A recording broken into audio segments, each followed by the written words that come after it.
Hello, beautiful people. Welcome back to Global Happiness Today TV. Ohaneze Ndigbo has always tried to be very diplomatic in their ways, trying not to step on toes and also trying to be friendly with the people. But it looks like in these past few days, Ohaneze Ndigbo is beginning to see reasons why they should be on top of their game and on top of the job.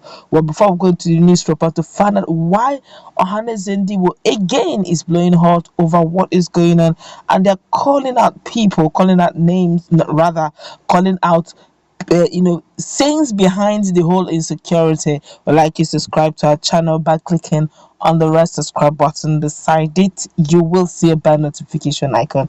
Please go ahead, click on it to get notified as soon as we update our channel on YouTube. What the Ohaneze Ndigbo worldwide on Friday said the insecurity currently facing the southeast region of the country was politically orchestrated.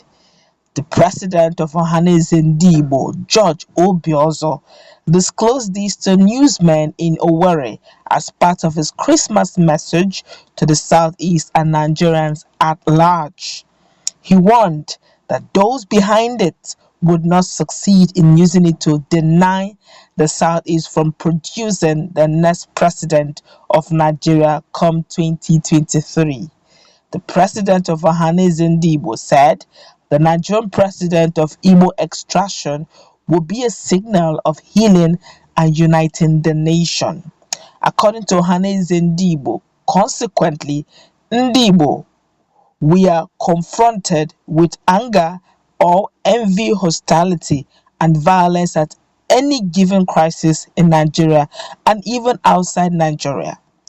Ndigbo believes and seeks Nigerians' unity, but not the unity of slaves and masters.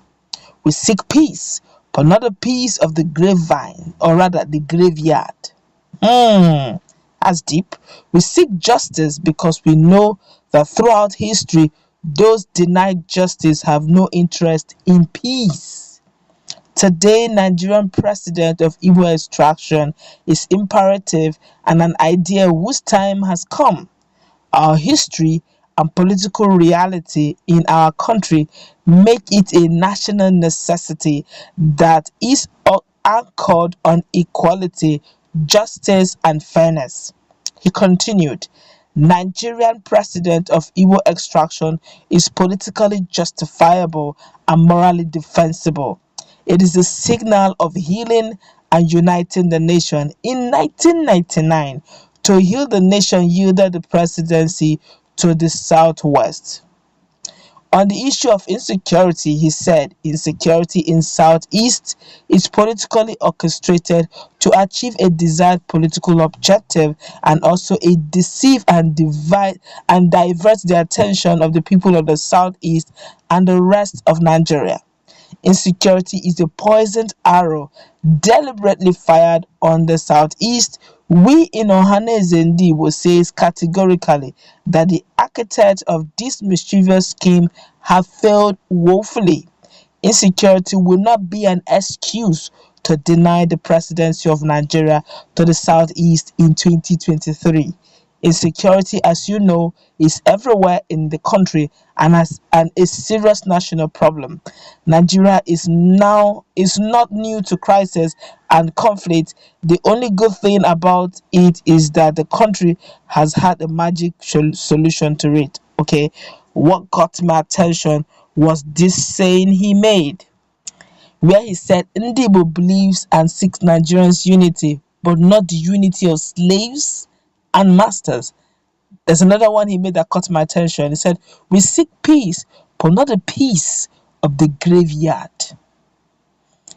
This is strong and it's also very deep.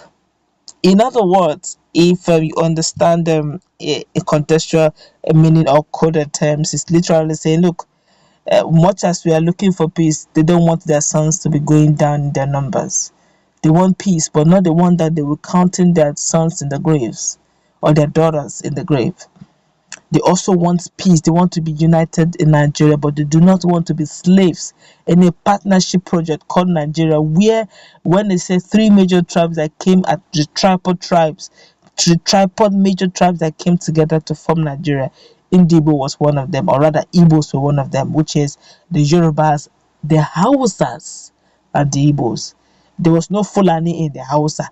It was Hausa, not Hausa Fulani, Hausa and the Igbos. And along the line, Yoruba Hausa have had a fair share. Igbo seem to be relegated behind, and he's saying for peace and justice to reign, it's only normal that if they want Igbos to remain, that they want the unity, but not the unity that makes them look like slaves, master slaves relationship. They are partners in this project called Nigeria, and for peace and unity, and for justice and equity, the a presidency from Igbo extraction should actually be given to them.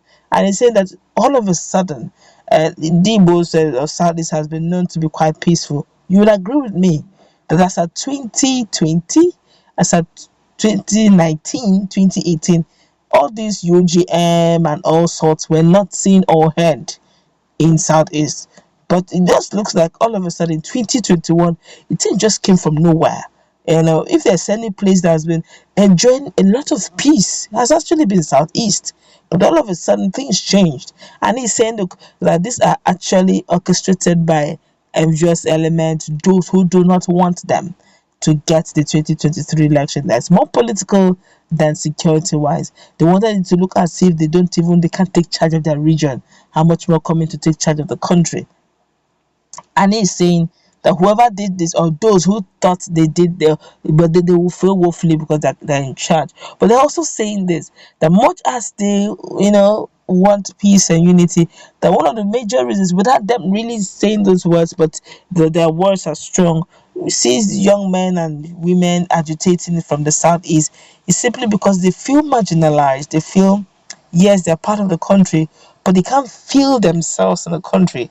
Okay, they are into business, or they just carve the sector of their own and they just do their thing, and they feel that for healing to take place after the 1999 issue or 1990, that they just looking for healing purposes. Let's start the presidency issue, and it was first seeded to the southwest. After night southwest into the north and all that, what happened to the southeast? Are they not going to also go through the healing process? These are the pertinent questions that Ohaneze Ndigbo had asked silently without necessarily voicing it, but gave it a heavy message through some of those questions they asked about relationship within the country and the peace they desire, and not the graveyard type.